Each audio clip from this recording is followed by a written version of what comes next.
Massive partner in brief of ongoing progress work on the shutdown of Lagos Infra bring all the traffic into this direction. We are going to work to ensure that it's better during the traffic. If we don't do what we need to do now, the road will. Good day and welcome to another interesting episode of your program, Infrastructure Weekly. On today's program, we'll be taking you around the achievement of the Buhari administration in bridging the nation's infrastructure deficit. I am Abosade Omowuyi. Join us after this break. Coming together of opportunities. This is what Infrastructure is the backbone of development, which explains the Buhari government's effort at bridging the facility gap.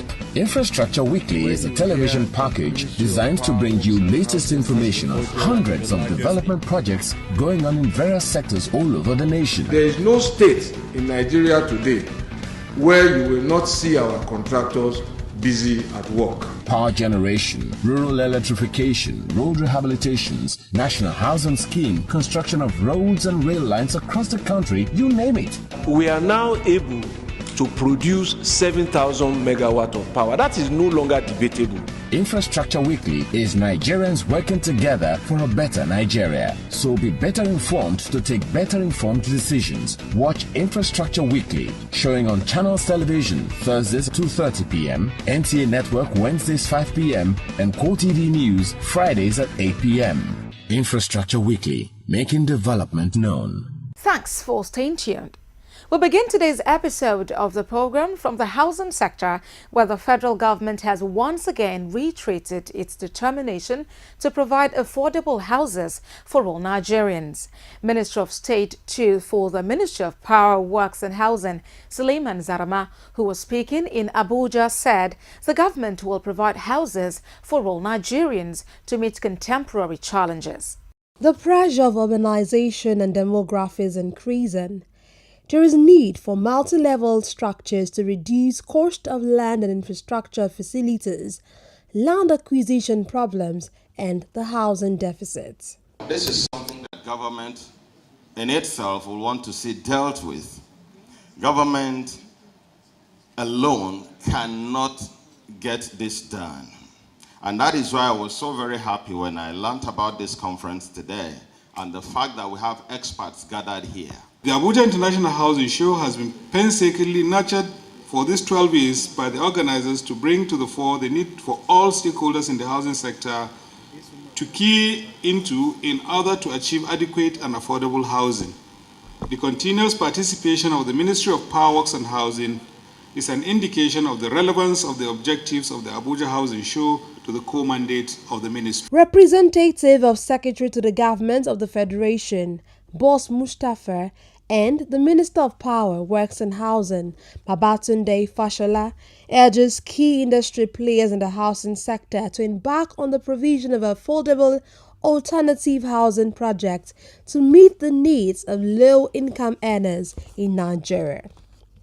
While addressing the theme, driving growth and sustainability in Nigeria's housing and mortgage market, improving structures and policies for impact, during the 12th edition of the Abuja International Housing Conference, they say the event is coming at a time when housing deficit figures are questionable. Why are so many houses in Abuja empty? And yet we say there is no housing.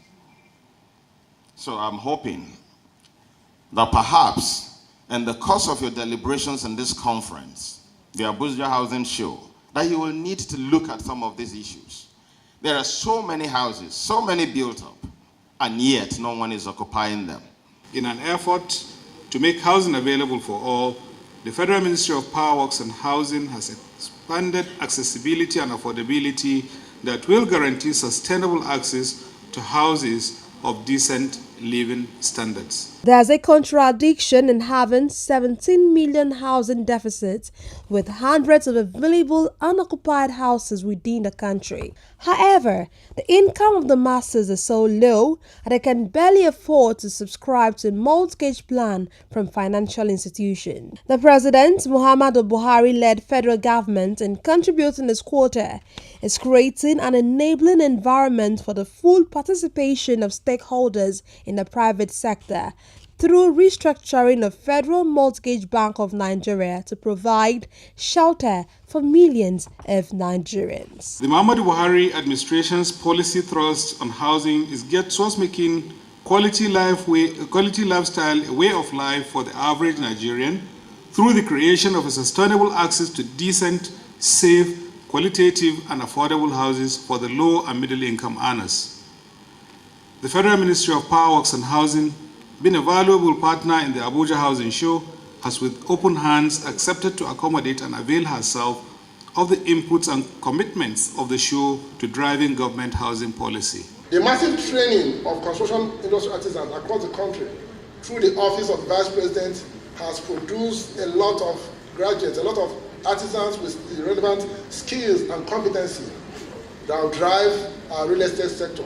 Affordable and acceptable housing will soon come to play as stakeholders call on builders to ensure they adhere to the directive by federal government and local content, adding the building materials should be sourced locally in order to boost our economy as well as create jobs for the unemployed. Speaking on behalf of the Minister of Power, Works and Housing, Babatunde Fashola, the Minister of State too, Suleiman Zama, says the ministry is committed to delivering affordable houses. It is our aim to make the housing sector very vibrant by creating numerous jobs for laborers, artisans, craftsmen, engineers, building material manufacturers, material suppliers and other vendors, thereby contributing to an increase in the GDP. These things are already here on ground. You may have to travel to Lagos or Ibadan or Port Harcourt to look for some things, but even in Abuja here, there are so many industries, and really the quality of what is on the market is as good as anywhere in the world. We've already started a strategy of implementation of the Executive Order 5 of the President Buhari, in ensuring that Nigerian content is very visible in housing delivery. The policy of the Federal Ministry of Power, Works and Housing on affordable housing is to provide access to mortgage finance and at a single-digit interest rate through strengthening the mortgage finance sector. However, the Abuja International Housing Conference organizing team led by Festus Adebayo, in recognizing the efforts of the Ministry of Power, Works and Housing, presented an award to His Excellency Babatunde Fashola as Best Performing Minister of the Ministry in recent years, with a certificate attached which was received by Mr. Suleiman Zama.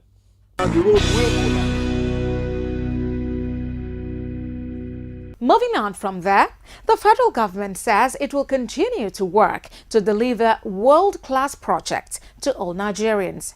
Transport Secretary to the Federal Capital Territory Administration, Kayode Okpeifa, disclosed this while speaking on the operations of the Abuja Light Rail and how FCT residents have accepted the service. The Abuja Light Rail project was awarded in 2007 and its construction flagged off in 2009.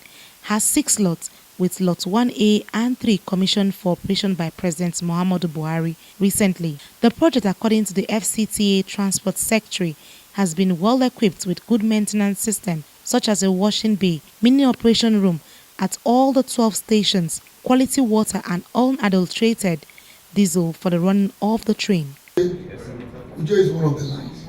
It will come up, all these things depends on resources, revenue, taxes paid by citizens. I know you don't want us to take too much loan, so we're also conscious of debt to GDP ratio and the rest. But I know one thing, a lot 1B is on. A lot 1B has been awarded. And the idea is we want people to come in and take it on. So there are a lot of study. We just lot what Plus 6, we are currently come to the last part of the conceptual design, and it's going to council very soon. Okpefa and the resident engineer also highlighted the locations of the 12 stations and the comparative advantages they offer the respective people where they are located, adding that construction on the phase 2 would soon commence, connecting Kubwa, Kuje, amongst others, for easy transportation for commuters. Bazango, Deide, Kargini 1, Kargini 2, Kubwa 1, Kubwa 2, Basanjiwa, you have Deide, you have Guagua, and you have airport, you have metro, you have Idu, you have national park, you have stadium, among, I think I mentioned almost all. And if you notice, they're all, majority of them are in the rural part. And they are to bring people from those places to work, bring them to their jobs, and bring them to prosperity. One at the airport is to bring people from the airport. They might be tourists, they might be businessmen, they may be local or international people. So it's to improve international trade, improve local trade, improve tourism, and then from metro to other parts of those places, it's also some businessmen, some farmers also want to get to town. So by and large, it's to improve the standard of living, it's to create jobs, not just jobs, create wealth. Along the corridor, the locals, the people living there, the businesses, you can see it's along the Idu Industrial Park. It's also along the Tech Park. So workers in these areas can have trade access. For the first time in Africa, we've been able to integrate the metro rail line with the air travel passengers together, and then road, and then the regional rail all together. We left Idu. That is where we have the regional rail. And Idu is side by side our line, the metro. So the integration we have between the airport and Idu station is complete. If you are going to Kaduna out of town, this is the line. If you are traveling abroad, this is the line. If you want to travel by road, this is the line. Now, there's also an important thing I want to mention. People have been saying that with this, we are going to chase out the taxi drivers here out of business. That is not true.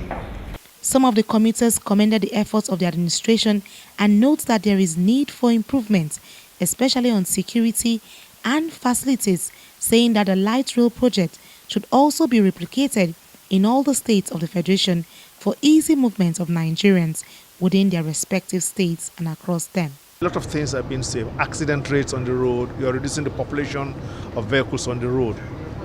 I find that very interesting also that I just come now, I'm linking up to the airport, and so be it. Also those coming from airport linking up to town and to maybe other towns. Is going to resolve a lot of problems, the security problems on the road, the exposures. It is very comfortable. What I see is this need for extending this type of facility to other parts of the city and possibly to other parts of the country. It's a great change. So this is our system, this shows that our system started working. This is what we are seeing in developed countries. I could remember when I went to course for Dubai, as you know, using their metro. I wish my country would be like this. And this is what we are seeing. We start seeing things changing. This is great. It's safe, convenient. As you see, everybody is happy. You know, we are just praying that this country, as in praying to God Almighty that as in our president should continue like this. Train was a very fun experience for me. And I would like to see more, I would like to have more encounters in more trains. And this particular train I entered is spacious, and even though you have walls and boundaries, you feel like you're still one. My experience about the train was wonderful, it was whelming, and I hope for more of this. The road will Now to the power sector, where the federal government says its directive to the Nigerian Electricity Regulatory Commission is to legal entities in the sector to step up their game and ensure that Nigerians get the benefits that development in the sector should bring to them. Minister of Power, Works and Housing, Babatunde Fashola, disclosed this while speaking in Abuja. The minister said the directive is meant to ensure that entities fulfill the obligations to Nigerians and abide by the law. Let's take a listen to what the minister has to say on the sector. The Minister of Power, Works and Housing, Babatunde Fashola, had briefed journalists on the status of Nigeria's power sector at the headquarters of the Federal Ministry of Power, Works and Housing in Abuja in order to fashion out ways to improving the delivery of power supply to the Nigerian populace. This is not a time to trade blames because there is enough blame to go around. For me, it is a time to reiterate everybody's responsibility and urge all of us to brace up, to do what we are obliged to do, which is to serve the people. I suspect that these facts may appear like a red flag to the bulls of anti-privatization, but I remain convinced that privatization is the way forward. Privatization has brought us better value in broadcasting, it has brought us better value in newspapers, in telecoms, and in banking, and other sectors of our national life, and I remain convinced that it will deliver in power. During the press briefing on the state of play in the power sector, he refers copiously to the provision of the Electric Power Sector Reform Act, which is the law that regulates the power sector, regulating it to effective ways to boosting the distribution network in order to improve service delivery to the people of Nigeria. The law does not make it mandatory for any Nigerian to receive power only from the disco or to use only public power. That is why it is not an offense for Nigerians to buy generators, to buy inverters or solar systems, which are of course more expensive than the power which Embed buys from the gencos and invests in the discos to distribute to consumers. Therefore, in answer to the question of who to turn to when you have no meter, when you have no supply of power, or your transformer is bad, it is the discos who are your service providers that you should turn to. They are the ones who bill you and collect money from you. I must of course point out that from time to time there are failures in the system, such as gas pipeline failures or transmission failures. That is not the fault of the discos. But any fair-minded observer will admit that this does not happen every day. And this has nothing to do with the supply of meters or the proliferation of estimated bills. The President Muhammadu Buhari administration has intervened with various funding initiatives in the three key areas of power, namely generation, transmission, and distribution. As facilitator of business and enabler of private sector, government has done the following. First, through the Central Bank of Nigeria, government made available the sum of 213 billion naira to the power sector at concessionary interest rate below market rate to gencos and discos. Government has committed to invest 72 billion naira for procurement of equipment and installation to help get to 2,000 megawatts to consumers. And this process has been advertised with encouraging responses from original equipment manufacturers which are being evaluated. Fashola directs NERC to ensure that the discos improve on their distribution of equipment and capacity to take up the available 2,000 megawatts in order to optimize the use of electrical resources produced by the gencos. He also mandated NERC to enforce the contract of the view to apply meters and act to ensure the speedy installation of meters with a view to eliminate estimated billings and promote efficient industry and market structure. Government has not left the supply solely to the discos. Government at federal, state and local government and former employees of PHCN hold 40% of the shares in the discos. In addition, government is responsible for regulating the behavior and compliance through the Nigerian Electricity Regulatory Commission, NERC. It is necessary to direct NERC to step in to do the following. A. Ensure that the discos improve on their distribution equipment and capacity to take up the available 2,000 megawatts in order to optimize the use of electrical resource produced by the GENCOs, and I direct NERC to immediately act in this regard. Enforce the contract of the discos to supply meters and act to ensure the urgent, speedy supply and installation of meters with a view to eliminating estimated billing and promote efficient industry and market structures. The Minister of Power, Works and Housing, Babatunde Fashola, discloses that the executive arm of government would, in collaboration with the federal legislatures, push to end the practice of estimated billings of consumers in Nigeria. The GENCOs are undertaking various repairs, rehabilitation, and expansion that will bring on incremental power. Transmission has also increased from an average of 5,000 megawatts in 2015 to 7,124 megawatts approximately in December 2017. This will give an average annual increase of about 1,062 megawatts per annum in transmission capacity. TCN currently has about 90 transmission projects in various stages of construction, and many of them are scheduled to be completed this year. So we can transport what the GENCO generate, and there's a transmission expansion plan from 2018 to 2028, which government is committed to implement. With regards to distribution, this has also improved from 2,690 megawatts approximately in 2015 to a peak distribution of 5,222 megawatts in 2018, averaging an increase of about 844 megawatts per annum, because the discos have also done some work. It is important to note that for the past 20 months in all its public briefings at monthly meetings with the discos, these same issues of service delivery of meters, estimated billings, investment in distribution equipment by discos have dominated his remarks. In spite of the reservations by the discos over the way forward, the minister is optimistic that the power sector and nation at large would prosper.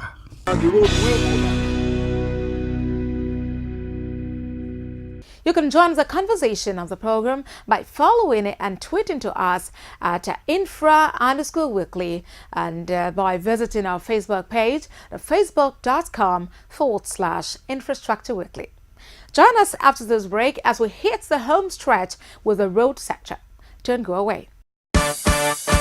London, New York or Lagos, business or holiday, home or office, you can now carry out your tax transactions from anywhere in the world. You can now file all your tax returns, pay online, get a receipt, and even process your tax clearance certificate from anywhere in the world online and in real time. All you need to do is log on to www.firs.gov.ng and click on e-services and be introduced to the world of innovation, convenience and transparency from the FIRS. You can also pay stamp duty as you register a new company with the CAC, or for other transactions that require stamp duty payment online. You can also file your withholding tax returns and determine the withholding tax deducted from you is in government coffers, so that you can get your receipt within 45 days as long as the deduction has been remitted. Yes, all of this and more online at www.firs.gov.ng/e-services. FIRS, making tax administration as easy as ABC. Please note that all FIRS services are free of charge. This message is from the Federal Inland Revenue Service. It pays to pay your tax. Some residents of Lagos have commended the federal government over the planned closure of the third mainland bridge for observation. They say the decision shows that the government is planning ahead and is safety conscious. They also called for the planned 3-day closure to be done in a way that will not disrupt everyday activities. The Minister of Power, Works and Housing, Babatunde Fashola, while addressing the stories making their rounds about the nation's longest bridge, said the bridge will only be closed for 3 days, the first instance. He added that this will enable the government to ascertain its present state before embarking on comprehensive repairs. Many had speculated before now that the bridge will be closed for 27 months. For Lagosians who use the bridge for their day-to-day activities, the decision is good as long as it is well planned and will not lead to disruptions. It's good to repair it. Very, very nice. It's something that should have been done even before now. But then they should provide alternative routes that will be able to alleviate the stress that will be involved during that period of time. Because closing it will mean causing more movement obstruction to movement. For this respondent, his worry is what happened some years back with the reported maintenance of the bridge and what has changed. He, however, urged the federal government to provide alternatives to reduce pressure and inconvenience for users of the bridge. Initially, it was almost either 2 months, 2 years or 2 years and a half that the third mainland bridge go through an innovation. If they say they are going to reclose it, and we don't have any other alternative, the other roads that we are going to have alternative to the highland, those who are living in the mainland, the Ikorodu, another exit. If they are going to come down to the highland, if the third mainland bridge is closed, there's going to be a lot of pressure. For this other road user, the decision is a wise one that must see the light of the day. It's indeed a wise thing to do, but it would be an easy task because our government are fond of trying to do something good and spoil it with another thing.